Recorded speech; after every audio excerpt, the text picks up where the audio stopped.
박근혜 정부 당시 내려졌던 전국 교직원 노동조합에 대한 법의 노조 처분이 무효라고 대법원이 최종 판단했습니다.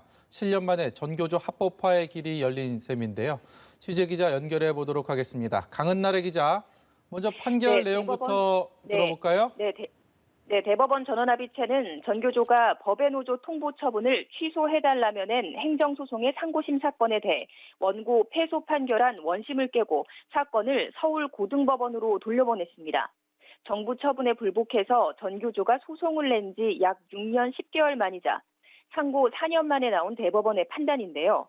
재판부는 교원 노조의 법의 노조임을 통보하는 것은 단순 지위 박탈이 아니라 노조로서 존재 자체를 부정하는 것이라며 법의 노조 통보 조항은 노동 3권을 본질적으로 침해해서 무효라고 말했습니다. 이에 해당 법 조항에 근거한 전교조 법의 노조 통보 처분도 위법하다고 설명했습니다. 앞서 고용노동부는 해직자 9명이 노조에 있어서 법에 어긋난다며 3년간 시정을 요구했지만 전교조가 따르지 않자 지난 2013년 법 시행령에 근거해서 노조로 인정할 수 없다는 내용의 법의 노조 통보 처분을 내렸습니다. 시정을 요구하고 기간 내에 이를 이행하지 않는 경우 노조에 대해서 노조로 보지 않음을 통보해야 한다는 노조법 시행령 9조 2항이 그 근거였는데요.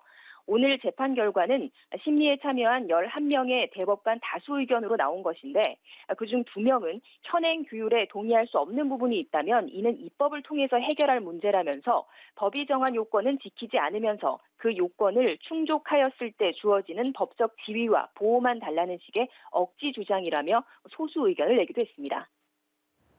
네, 강은나래 기자, 조금 쉽게 얘기를 하면 이번 판결로 인해서 전교조가 법의 노조라는 족쇄를 풀고 합법적인 노조의 지위를 회복했다. 이렇게 봐도 되는 겁니까?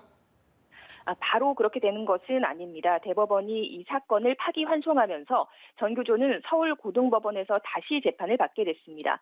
대법원은 또 전교조가 낸 법의 노조 처분 효력정지 가처분 신청은 기각했는데요. 따라서 파기환송심이 끝날 때까지 법의 노조로서의 법적 지위는 당분간 그대로 유지해야 합니다.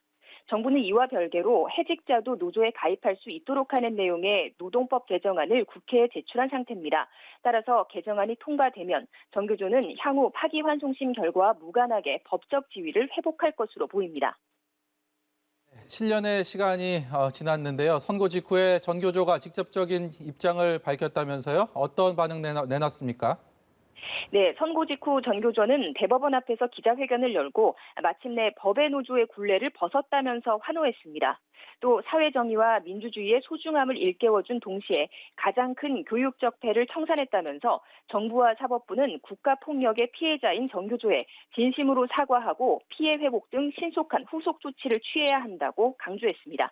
지금까지 대법원에서 전해드렸습니다.